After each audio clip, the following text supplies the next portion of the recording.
every day somewhere in the world. In the southeastern United States, military aircraft have disappeared, and UFOs have been connected with those disappearances. Near Pascagoula, Mississippi, 2 shipyard workers were taken aboard a UFO and given physical examinations. In 1976, in Kentucky, 3 women were taken aboard a UFO and terrorized while the humanoid crewman of the UFO gave them physical examinations. In Wyoming, in 1975, an oil exploration foreman, while elk hunting, was picked up by a UFO along with the elk and was medically examined and returned to the elk hunting area by the UFO crewman. In Arizona, in 1975, while working in open country, Travis Walton was zapped away for 5 days and kept aboard a UFO.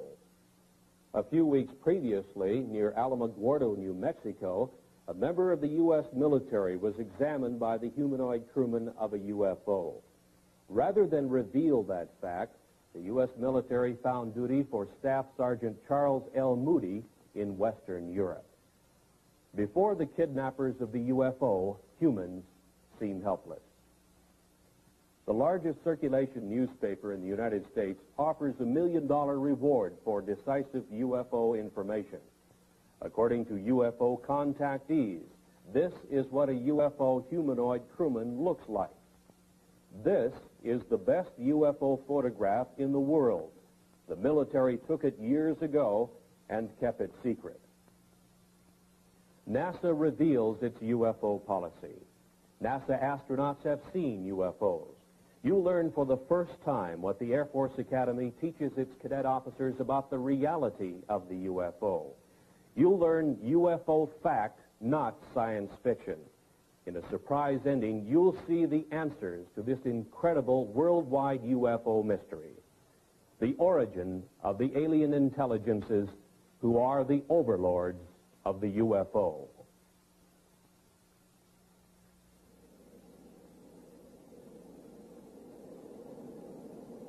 You know, Captain, I keep thinking about a real problem, and it's bugging me. What's that? Well, remember the TWA case when Captain Schemmel dived under a UFO and about a dozen passengers got hurt? Boy, I sure do, yeah. Ever think of what that would be like on a 747? Well, I've thought about it, but I don't talk about it too much.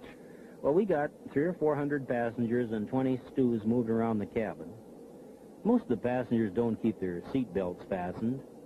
Now, if a big UFO came on a collision course, and with a 747 cruising at over 600 miles an hour, we'd have just a couple of seconds to take an evasive action of some sort, a dive or a zoom. 300 people would be smashed around and a lot of them hurt. Some could be even killed. You couldn't tell what would happen in that cabin. Probably panic. Well, panic at the least, but, you know, even if you got control and got down okay, the airlines couldn't hide a thing like that.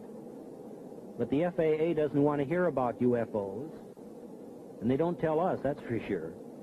Now, if we talk about UFOs to the news media, we somehow get blacklisted and our jobs are in jeopardy. As an airlines pilot, no matter how many UFOs I see in the air, I'm not telling anybody about it. In the last half of this century, there has been one mind-boggling giant of a mystery, which has overridden the knowledge gathered by mankind through the ages. There seems to be no answer to the reason for the appearances of the unidentified flying objects, the UFOs. Public opinion pollster George Gallup reports that perhaps 15 million U.S. citizens, scientists, and other responsible observers have seen the so-called flying saucers, the UFOs. Who are the overlords of the UFO? What is their origin and their mission?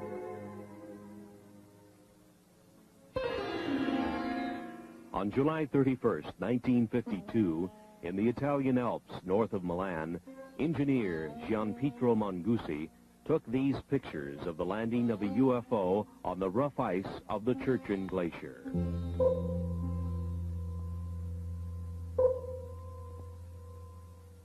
UFO landing was only 3 minutes in duration. A humanoid in some kind of spacesuit with equipment on his back emerged from the UFO, walked partway around it, and then re-entered. And Mongoose had the pictures to prove it.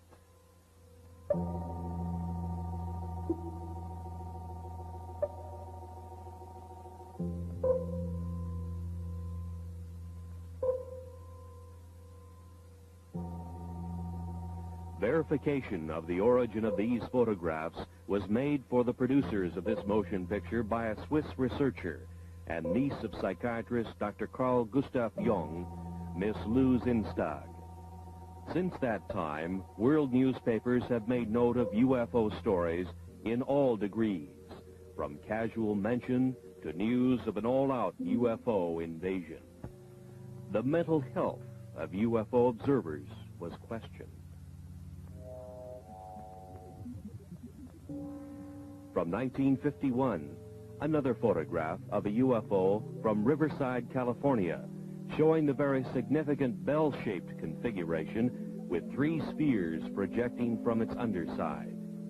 This is the most familiar type of UFO and has been seen and photographed worldwide by UFO researchers. Who are the alien intelligences behind this type of space travel device? Are the UFOs friend or foe?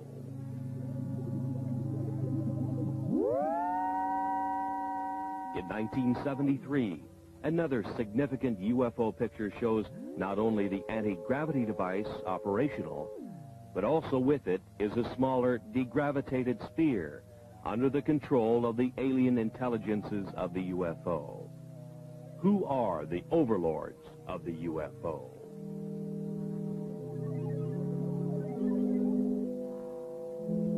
In the Mediterranean, on a Sicilian beach, 2 small UFOs in the act of materialization from another dimension are observed by excited local citizens. Materialization, a concept far beyond the understanding of modern science, but used by the alien intelligences of the UFO. A PhD in biochemistry on the faculty of the University of Oregon in Eugene took this picture of a UFO in the act of materialization from another dimension. 3 times during the shutter snap interval, the UFO appeared and disappeared, and here is the evidence. The scientist, fearful of the scorn of his fellows, kept his name secret. He had no desire to investigate one of the most incredible events of the science of the coming 21st century, to which he had been witness and to which he had photographic evidence.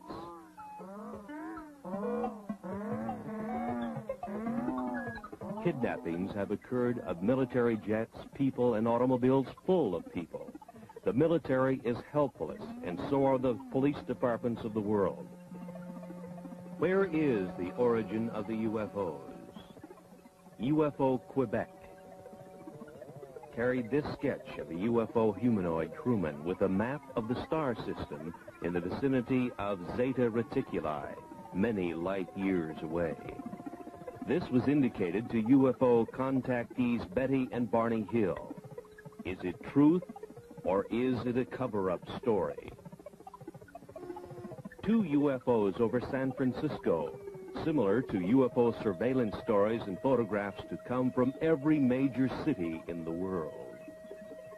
Iron Curtain scientists have stated publicly their feeling not only that UFOs are real, but that they have the same type of experiences which match those published in the Western world. We now reveal the facts of the UFO which couldn't be kept secret. The planet's most incredible unsolved mystery.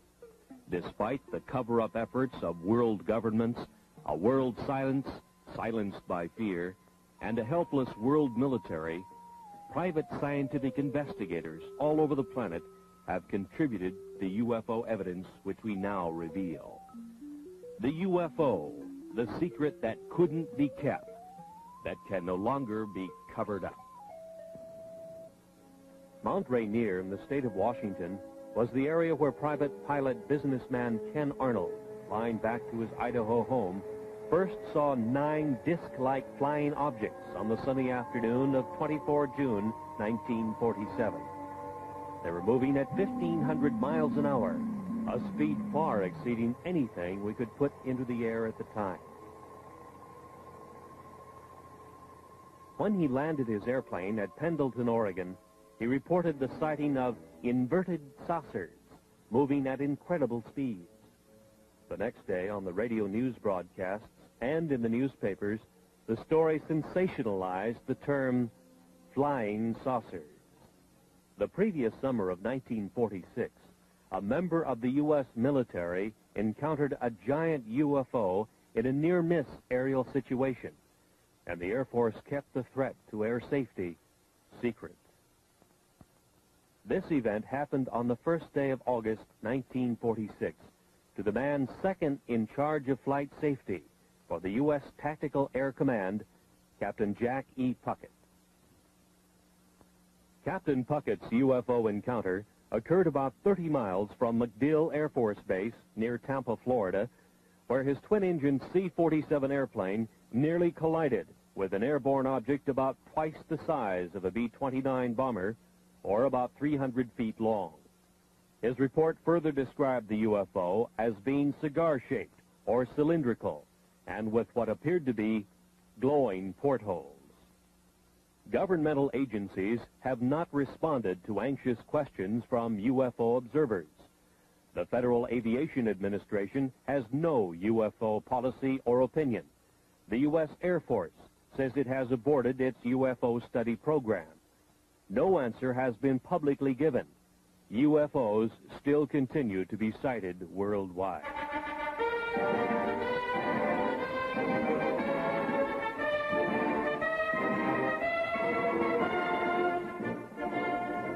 At the U.S. Air Force Academy in Colorado Springs, the cadets in training will become the officers who will police our airspace for the next crucial decades.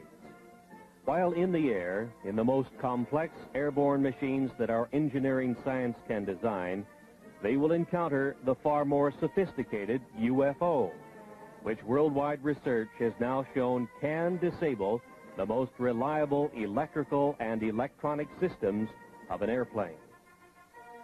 The course of instruction at the U.S. Air Force Academy must contain some reliable information concerning the reality of the UFO.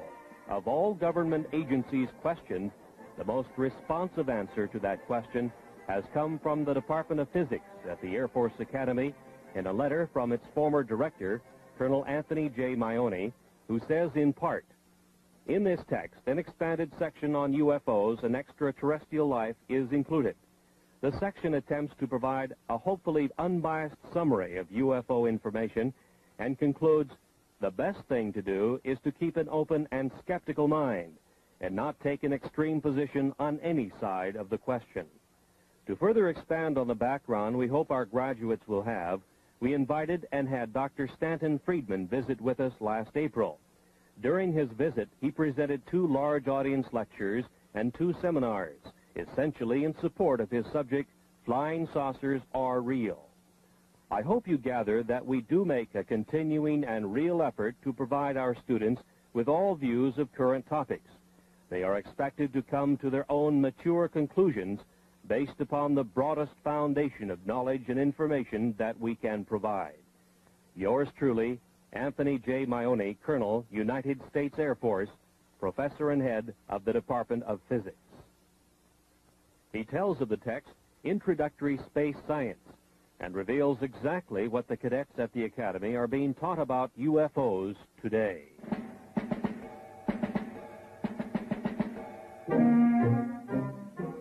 These are the men who will have to make crucial decisions while in the air when they encounter the incredible UFO. In the past, officers of the air forces of the world were given no instruction or any preparation whatsoever for this mind-chilling experience when they meet the spacecraft of the overlords of the UFO face to face. Nor have our astronauts been given proper instruction.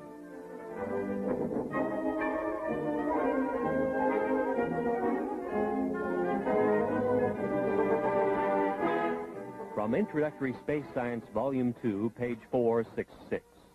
We should not deny the possibility of alien control of UFOs on the basis of preconceived notions not established as related to the UFO. Our physics may not apply. From available information, the UFO phenomenon appears to have been global in nature for almost 50,000 years. Known witnesses have been reliable people. This leaves us with the possibility of alien-controlled UFOs by visitors to this planet from this solar system or other solar systems.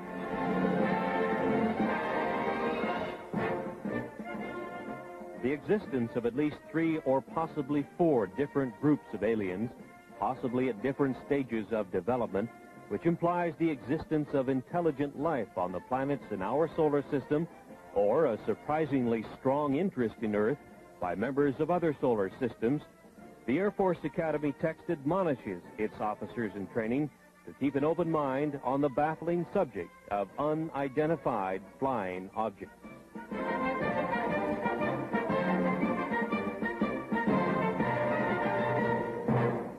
Maybe it's the honeymoon capital, this corner of the galaxy. Maybe the lecturers selected by the U.S. Air Force Academy to establish for their officers in training that flying saucers are real was Stenton Friedman. He had been appearing on the lecture circuit in various U.S. colleges as a UFO analyst with a high level of scientific training. Friedman's academic background includes a bachelor's and master's degree in nuclear physics from the University of Chicago. His employment background included much high-level work in space science in the area of fusion rocket research and nuclear-powered aircraft. He was 14 years with such aerospace contractors as TRW Systems, Westinghouse, and General Electric.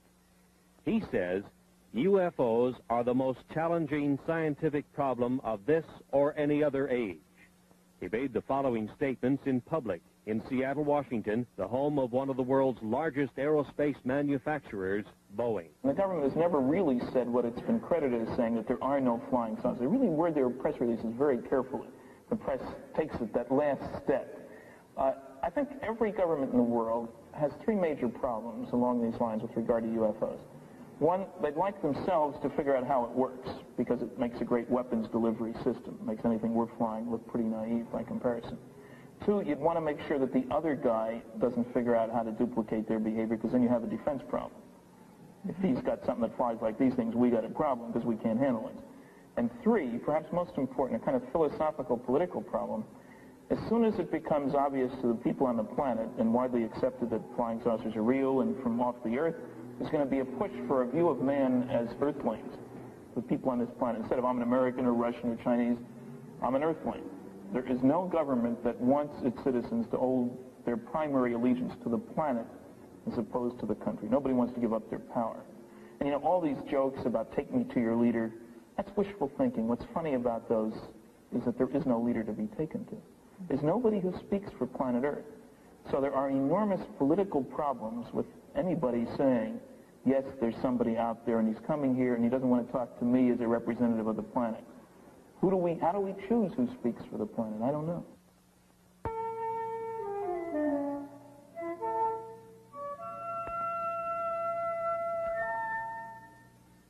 Since the 1950s, it has been easy to point to the millions of suns in space and speculate that somewhere out there is the home of the UFO. That UFOs are spacecraft from some other Earth, orbiting some other sun, just like ours. From a visible sun in the visible universe. Perhaps so, perhaps not. But the UFOs could also be from an invisible dimension, in the invisible portion of the universe, which our science cannot easily detect. Perhaps one or possibly both of these concepts will one day be the explanation of the origin of the UFO. The Air Force Academy text on space science concedes that 2, 3, or even 4 levels of alien intelligences might be involved.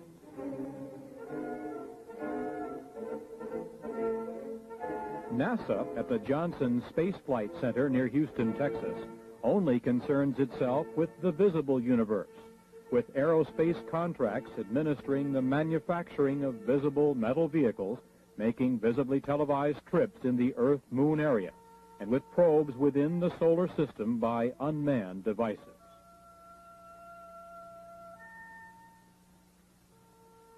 NASA astronauts in their Skylab make a track across the nighttime sky, lit by millions of suns.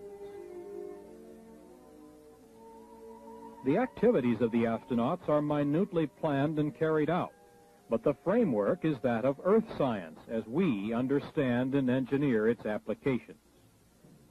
There seems little room for productive scientific speculation, perhaps because of the $38 billion NASA space budget, which is highly criticized in many quarters.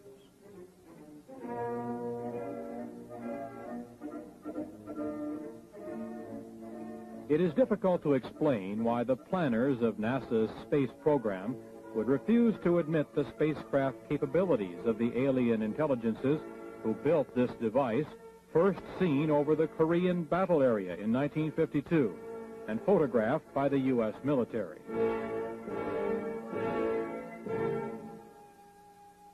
This picture was available to NASA. Obviously, it is not a picture of anything manufactured by humans on this Earth.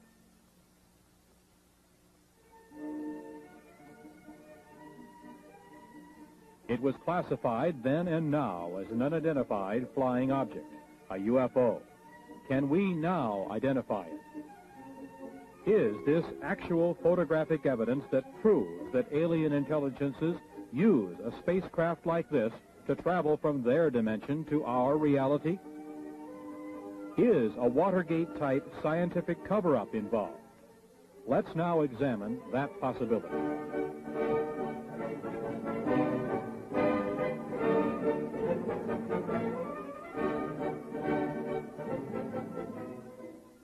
NASA first had warnings of UFOs from the pilots of its own X-15 project. The X-15 is a rocket-powered airplane which is launched high over the desert test area in California. The B-29 bomber is the launch vehicle which takes off, flies to its highest possible altitude, and then launches the little rocket-powered airplane. The test pilot gives it power, and the airplane goes through its maneuvers. Various complex engineering problems are worked out by such testing. And the engineering flight test pilot is one busy man.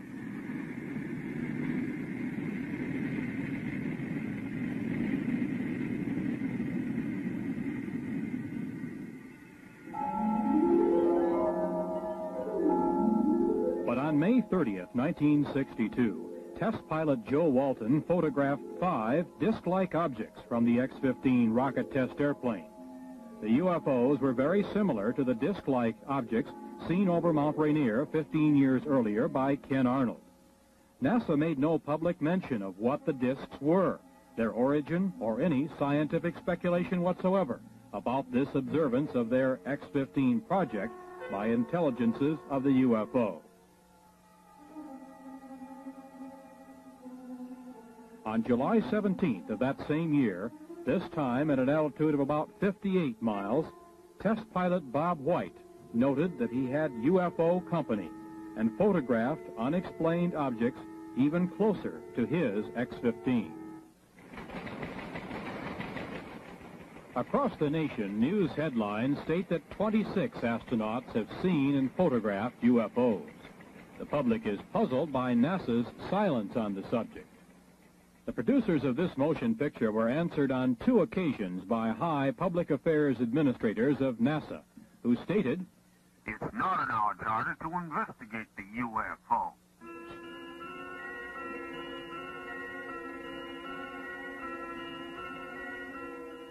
Inside the Skylab in zero gravity, the astronauts go through the day and night with their every minute carefully scheduled.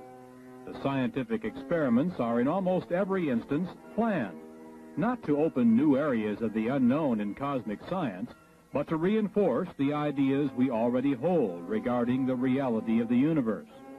Planners have left no time or leeway in which the UFO can be postulated, thought about, or examined. Certainly, few startling public announcements have been made of any new discoveries during space missions. No new theories have been advanced. Astronaut Jack Lausma in Skylab 3 saw a glowing red object making its way across the field of his vision. He photographed it from his little planetoid in space, the NASA Skylab.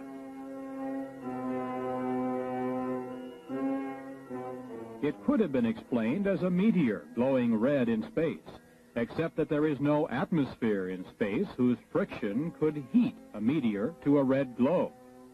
Was it a UFO observing Skylab? NASA remains silent.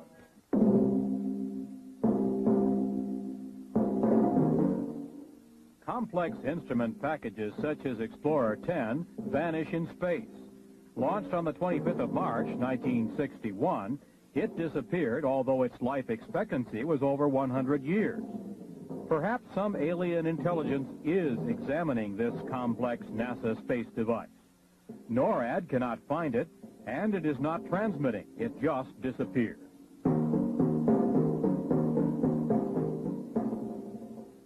What is the photographic evidence that UFOs are watching our every space move? Why is it so hard for the project managers of NASA to accept the reality of the UFO? Is there a high-level scientific cover-up? And if so, why?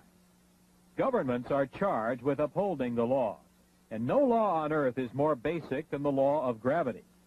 No wonder the obvious anti-gravity capability of the UFO makes governments uncomfortable. Bravely, some astronauts have stated that they believe in the reality of the UFO and the capability of the UFO to defy gravity while our giant rockets consume enormous amounts of fuel, putting a simple space capsule or Skylab in orbit. In the dark blue of space, in silence orbiting the Earth, the Skylab is the planetoid home of its crew. The crew is like the NASA test pilots in the X-15, busily occupied and concerned with the scientific work outlined for them by their NASA masters. Life support in Earth orbit is a scientific victory in itself and a major achievement for Earthlings. But outside alien intelligences are again observing the progress of man from Earth. 2 UFOs are photographed by an astronaut during a spacewalk. The hatch is open. The astronaut is working his problem. Again, 2 UFOs flit by. Just moving lights, something that could be easily ignored unless we obtained other pictures and other explanations. Actual pictures which could identify the UFO as a solid object with a mission and under intelligent control. One of the most remarkable instances of UFO photography took place in 1968, here above the Boeing Space Laboratory, south of Renton, Washington. Several photographs were taken of a UFO by then 14-year-old Scott Silty. It showed its anti-gravity capabilities as it hovered over the center in 2 locations. His efforts produced probably the only detailed shots of a UFO materializing to show configuration and portholes. His junior high school instructor, Jim Holm, was given the negatives to develop.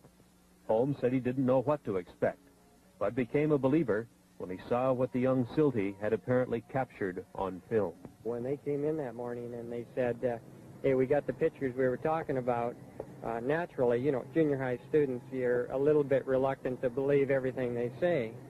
But then, you know, as things proceeded, what happened was I developed the pictures, and we know the results now.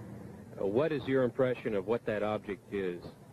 I'm always hesitant, but I would have to say that believing the students and the type of students they were, it almost definitely had to be some type of a flying object. Right out there. Right. And it's a little eerie. The thing that shook me up at first is I was reluctant to believe them. And when I developed the film, I really couldn't see that much, but I was shocked. I have to admit, I was shocked when I put it in the enlarger, and through the enlarger I could see a great deal more of what the object looked like. Like the portholes. Right. That was, I would say, the portholes was the most shocking part, because then it looked different than just a glow in the sky in a certain form, like you always hear the thing, you know, swamp gas and that sort of thing. But no swamp gas is going to have portholes or a configuration geometric the way that was. One man who has spent the last 25 years researching and keeping track of UFO sightings in the United States is Seattle fireman Robert Gribble. He has spent his spare time gathering all data possible that will help him keep track of when and where they take place. The pins on this map indicate sightings in the U.S. for just 1 year. Over the past quarter century, he has come to some conclusions based on the number of sightings he has recorded. We have received and recorded some 30,000 sightings since 1955. Have you noticed any particular patterns that develop in pinpointing UFO sightings on these maps? No, we have found no marked pattern, although we do believe that they are following two procedures. One, a surveillance of the land areas, a very close surveillance, and a close surveillance of the people, and it seems to fluctuate from one to the other. Now, through all these years of research, you must have drawn some conclusions about what they are, what the UFOs are. Well, we firmly believe that what the people are seeing in those objects which we have classified as unknown are actually vehicles not manufactured on this planet. How can you draw that conclusion? How do you know? Well, the vehicles have been seen in the United States, and there are good records of this for the last 200 years, and actually the records go back into history for some 3,000 years. The same things that were seen then are being seen today. We understand that there are several hot spots in the United States, UFO sighting areas, and one of them happens to be in the southwestern United States in Utah. There have been a tremendous amount of sightings in the southwest over the years, with a very large concentration in the Utah area.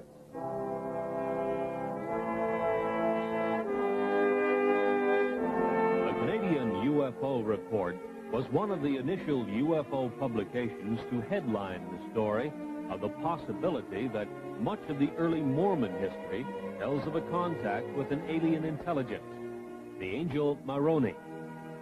It opens the possibility that the founder of Mormonism, their prophet Joseph Smith, may have been one of the greatest of UFO contactees. Dr. Frank D. Salisbury, on the faculty of the State University of Utah in Logan, and himself a Mormon, does not doubt that possibility. He has stated publicly that he believes that his UFO study has established the probability that the Earth is being visited by UFOs that seem to be using the isolated area of eastern Utah as an Earth base. In March of 1975, a national tabloid newspaper circulated the following story of a UFO kidnapping. The producers of this motion picture interviewed Carl Higdon, who furnished the artist's conception of the android crewman from the UFO who kidnapped him and took him aboard the UFO to elsewhere. Higdon was given a physical examination in a tower by a huge TV-like eye, rejected, and was returned to the elk hunting area in Wyoming, where he was picked up. While on his 8-hour UFO trip, he encountered a teenage boy, 2 young girls, and a man in his 60s, also guests of the UFO intelligences. Upon his return, he suffered radiation symptoms with itching skin and burning eyes. Area Sheriff Ogburn and his deputy Ed Tierney investigated the incident. So did Dr. Leo Sprinkle of the University of Wyoming, who gives us this professional opinion as to the truth of this verified UFO kidnapping. To whom it may concern, my impression of Carl Higdon is that he's a man of integrity with average education, but a keen sense of curiosity about the world around him. He's an outdoors man and seems to have developed good skills at estimating size and distance. Although the sighting of a single UFO witness often is difficult to evaluate, the indirect evidence supports the tentative conclusion that Carl Higdon is reporting sincerely the events that he experienced. Hopefully, further statements from other persons can be obtained to support the basic statement. Respectfully submitted by R. Leo Sprinkle, Ph.D., the University of Wyoming in Laramie.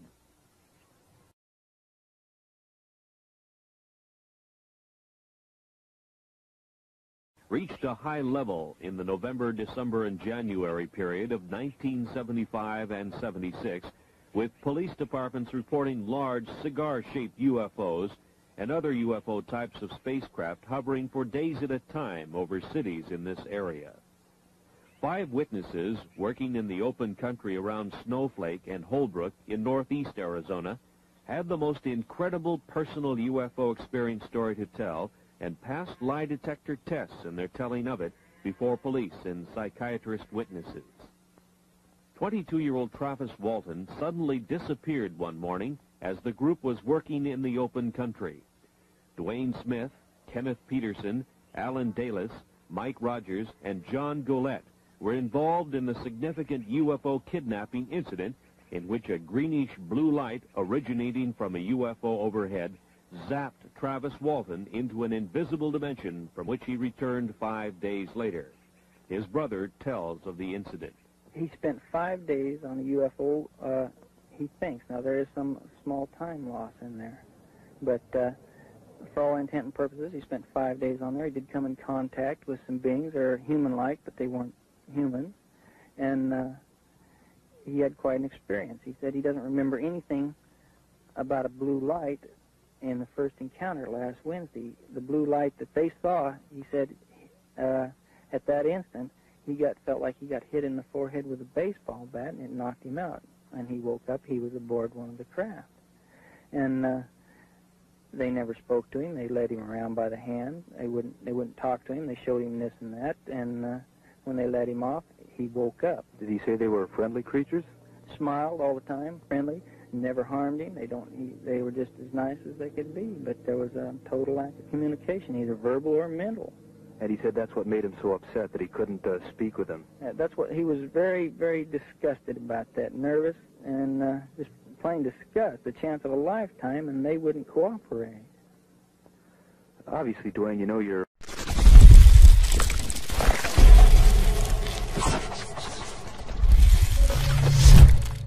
own brother probably better than anybody else. Do you believe the story? I've never seen him play a practical joke in his adult life. A psychiatrist tells of his examination of Travis. Our conclusion, which is absolute, is that this young man is not lying. There's no collusion involved, no attempted hoax or collusion with the family or anyone else. There's a rumor around that there's contracts. There are no such contracts. No motivation for a lie. Any possibility of lying or hoax as you see it? None whatsoever. As we have indicated, UFOs can create a tremendous spatial energy flow. One of the most startling examples of that occurred several years ago on Vashon Island, which is located in the Pacific Northwest in Puget Sound, not far from Seattle, Washington. It was near the tiny town of Vashon that several UFO sightings had taken place in the late 1960s. So the fact that local residents had seen such phenomena was not startling. But the fact surrounding one of the incidents was unusual, to say the least. So it was out in that area? Yeah. On the night of the 19th of February, 1968, Detective Lieutenant Terry Allman was dispatched to an old gravel pit area west of town. Some young people had seen a UFO, and the King County Sheriff's Office was sent to investigate. The temperature was 50 degrees. Allman tells of what he saw. Well, there was a lot of ice. It really had no reason to actually be there. It wasn't that cold out. And did it have a certain consistency or something unusual about it? Well, it was 1.5 inches thick and was rather milky and bubbled. Mm-hmm. And what was the impression that you had, or why did you have the impression that it was some strange phenomenon that created this? Well, I can't be sure about that, except it was entirely too warm out to have ice like that. One of the other officers had responded to a UFO call at that same location the night before. The UFO energy flow had apparently left a solid sheet of ice as it supercooled the area below the UFO as it took off. At the freezing temperature of 32 degrees, it would take some 113 hours to freeze the pond 50 feet in diameter with a sheet of ice 2 inches thick, and the weather had not been that cold. The UFO did it. Because of official concealment, denials, and just plain ordinary bureaucratic cover-up during the 1950s and 60s, many cases of UFOs establishing themselves as a menace to commercial airlines' safety of flight had been concealed. One night, 10 of 85 passengers aboard an American Airlines commercial flight were injured when their pilot, Captain Ed Bachner, took evasive action to avoid a UFO encounter. It happened to flight number 966 on the night of 17 July 1957 on a flight from El Paso to Dallas, just 50 miles east of El Paso over Salt Flats, Texas. The UFO continued along the Gulf Coast to Gulfport, Mississippi, where it turned north. Traffic control radar tracked the UFO, and the military was alerted. In the vicinity of Meridian, Mississippi, the Wing Intelligence RB-47 electronic surveillance airplane tuned in the UFO's emission on its ALA-5 pulse analyzer. As it moved west toward Dallas, Texas, the pulse train of the UFO was analyzed as having a 3,000 megacycle envelope, a duration of 2 millionths of a second, and a repetition rate of 600 times a second. This was identifiable electromagnetic emission from a UFO, which was also being tracked by military and Federal Aviation Agency radar. The UFO circled Dallas and Fort Worth, Texas, and headed north to Oklahoma City, and continued its track north, followed by the Wing Intelligence electronic surveillance aircraft. This was continued until the U.S. Air Force plane was to run low on fuel near Forbes Air Force Base. At 1:45 on the morning of April 3rd, 1975, some 20 or more law enforcement officers in 5 North Carolina counties pursued a bright, glowing, unidentified alien spacecraft. Newspaper headlines told of a major incident which was, in effect, kept secret from the rest of the nation. Newspapers, radio, and television all over the world remained silent on the stories because wire service editors did nothing to emphasize their significance.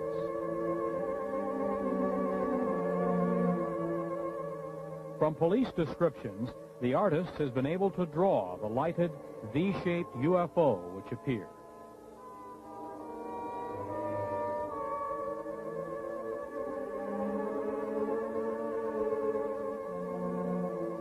No responsible agency gave to the public any scientifically supported explanation of the origin or mission of the alien space travel device.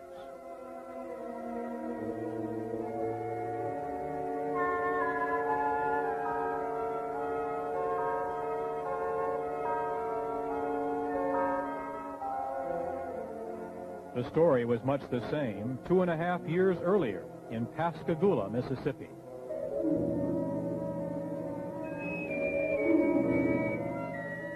The Pascagoula Press first headlined the story October 12, 1973, and told the nation about 2 shipyard workers, Calvin Parker and Charles Hickson, who had their fishing trip interrupted by a glowing, blue-lighted UFO which landed near them. 2 humanoids took them aboard for a physical examination, placing them under a large TV-like eye.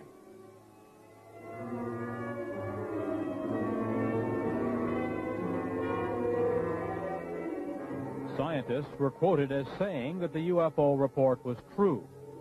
NASA was supposed to probe, but didn't. Federal agencies were asked to investigate, but didn't.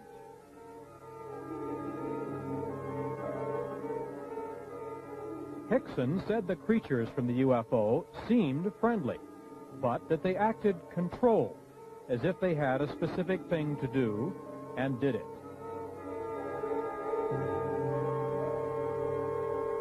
They were about 5 feet high, pale and ghost-like, with crab-like hands and rounded feet. As Hickson and Parker were taken aboard, they suddenly began to float on air, became weightless, and totally helpless.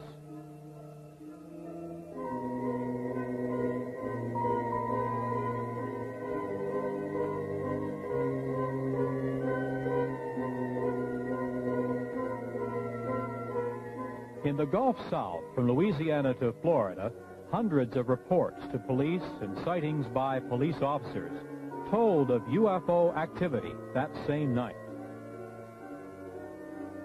No government agency concerned itself with this UFO kidnapping publicly. Luckily, Hickson and Parker were returned. But what of the kidnapped victims of the UFO intelligences who are not returned? Are the UFOs friend or foe?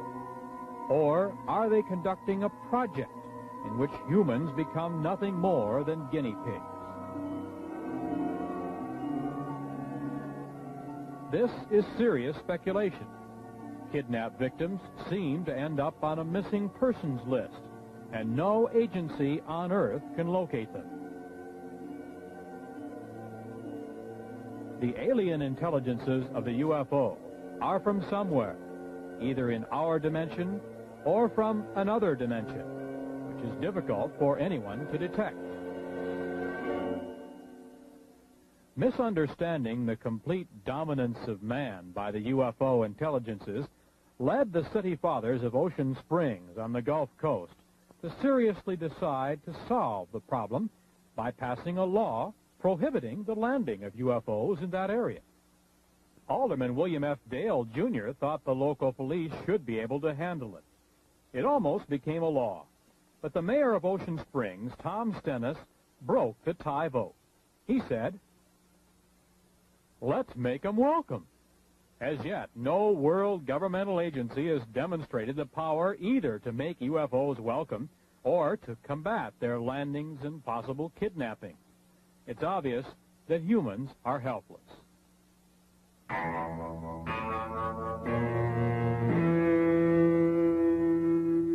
Since 1966, the very competent scientific analysts of the British publication The Flying Saucer Review have been assembling all available information about alien intelligences who have made repeated UFO landings in the high Pyrenees Mountains between France and Spain.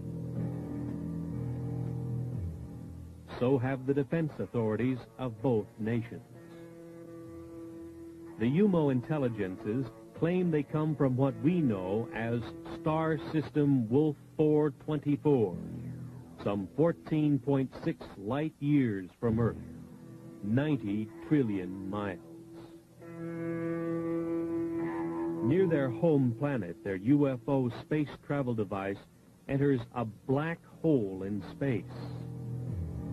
A giant energy whirlpool vortex which hurls their spacecraft into another dimension in which time hardly exists. From this, they emerge into our dimension, into our solar system, and proceed to their expeditionary target, Earth.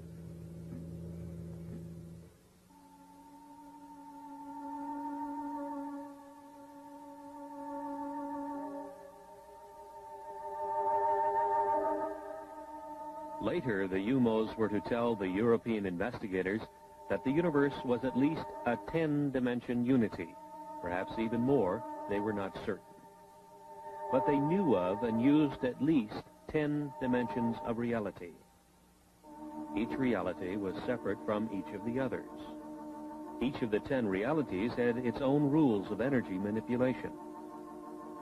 Even though there were 10 dimensions which were open to space travel, reckless energy misuse in one dimension can disturb the cosmic unity of another dimension and its inhabitants. Telepathy is used to receive knowledge during space travel. The mind, said the UMOs in the quiet areas of space, is especially open to pure cosmic knowledge received by telepathy. Any mentality can receive and benefit from knowledge received by telepathy. The more telepathic ability is exercised, the more valuable it becomes, the UMOs learned, as they learned many of the high scientific secrets of the solar systems they traveled through in their space exploration projects. Target Earth was to be another of their cosmic projects. The UMOs first learned of the planet Earth, with inhabitants of some intelligence, in the Earth year 1950. They landed and left 8 of their males and females in the area which had high mountains between France and Spain. Since that time, they have studied the new planet and the method of mental understanding used by its inhabitants. They found Earth science could not account for cosmic beings like themselves. They have carefully made themselves known to certain people of France and Spain, about 30 in all. They have tried to understand the limitations which exist in the mind of man. They find human knowledge inadequate and much inferior to the cosmic understanding, which permits space voyages between the UMO position in the universe and the Earth.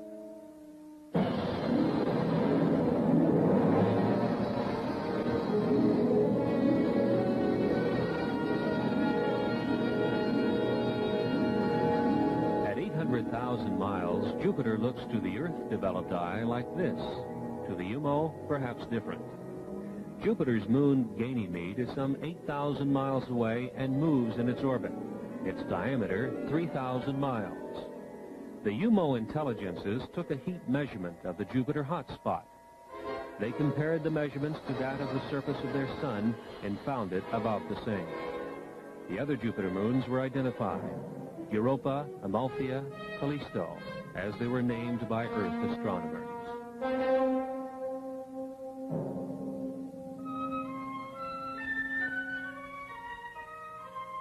The spacecraft continued to the next solar system checkpoint, also at the same time slowing its rate of travel.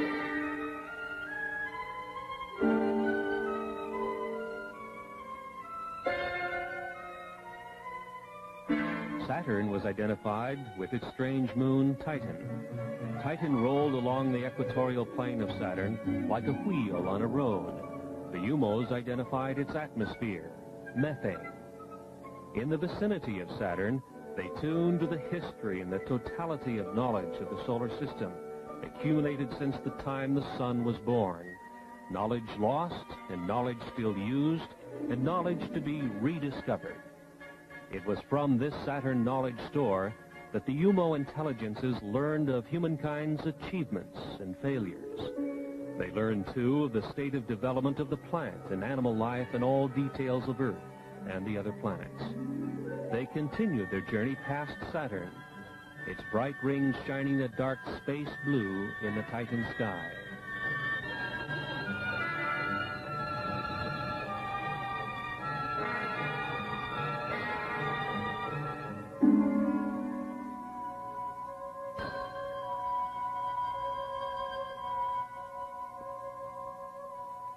The cosmic voyage continued to Mars.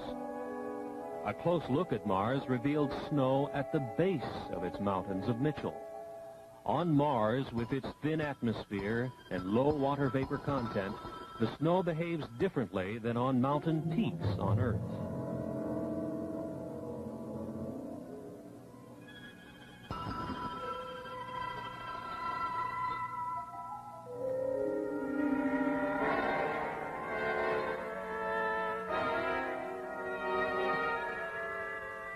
Leaving Mars, they passed scarcely 100 miles from Phobos, one of its 2 moons. 4,000 miles above the red storm-swept planet, Phobos is a dark clump, only 16 miles in length.